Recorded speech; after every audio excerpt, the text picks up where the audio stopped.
আসসালামু আলাইকুম। রামাদান মোবারক। আচ্ছা, আপনারা কে জানেন সিলেটি মানুষগুলো যে প্রায় প্রতিদিনই খিচুড়ি, তারপর পোলাও, বিরিয়ানি এগুলো আইটেম ইফতারিতে করে? সিলেটি মানুষগুলো আসলে প্রতিদিন এসব খাবার ইফতারের আইটেমে রাখে। ওরা হচ্ছে মুড়ি, ছোলা মুড়ি এগুলো আসলে খেতে পছন্দ করে না।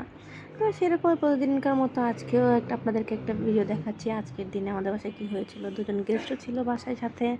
আর গেস্ট থাকুক কি না থাকুক সেটা কথা না। বাসায় পোলাও, খিচুড়ি, ভুনা খিচুড়ি, তারপর বিরিয়ানি এগুলো তো মানে কন্টিনিউ চলতেই থাকে। তো আমি ১ম এ হচ্ছে মুরগি তরকারি রান্না করছিলাম, পোলাও দিয়ে খাবে। আর হচ্ছে শুধু যে পোলাওর সঙ্গে মুরগি তরকারি বা মাংস তরকারি থাকে তা কিন্তু না। পোলাওর সঙ্গে কিন্তু ঠিকই ভাজা পোড়া থাকে। ছোলা, তারপর হচ্ছে বুট, বড়া, বেগুনি সবই থাকে। এটা নিত্যদিনের কাহিনী। আর এই তো এখানে আমি হচ্ছে সব কিছু রেডি করছিলাম। আর দুপুরের জন্য কী রান্না মানে সেহরির জন্য না সরি আবার সেহরির জন্য হ্যাঁ, সেহরির জন্য কী রান্না হবে সেগুলো রেডি করছিলাম। আর সব কিছু রেডি করছিলাম। আর এই হচ্ছে আমার কিচেনের অবস্থা। মোটামুটি ইফতার আইটেম আমার রেডি করা শেষ। আর এখানে খালামণি হচ্ছে ফল কাটছিল।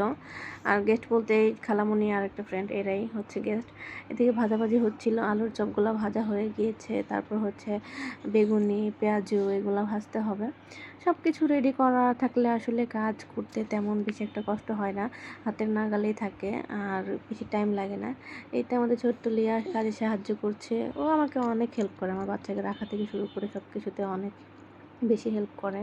তো অনেক কাজে বিছানা-টিছানা করে একদম খাবার-দাবার রেডি করে নিয়ে আসছে। মোটামুটি এগুলো হচ্ছে রেডি আমাদের খাবারের আইটেম, ইফতারের আইটেম। আর এগুলোর সঙ্গে কিন্তু ভুলেও ছোলা ছিল না। এগুলোর সঙ্গে ছিল পোলাও আর হচ্ছে মুরগির মাংস। মানে এগুলো হচ্ছে কমন খাবার, সবার ঘরেই থাকে। আর হচ্ছে মুড়ির জায়গায় সিলেটি মানুষগুলো হচ্ছে পোলাও, বিরিয়ানি এগুলো রাখে আরকি আইটেমগুলা।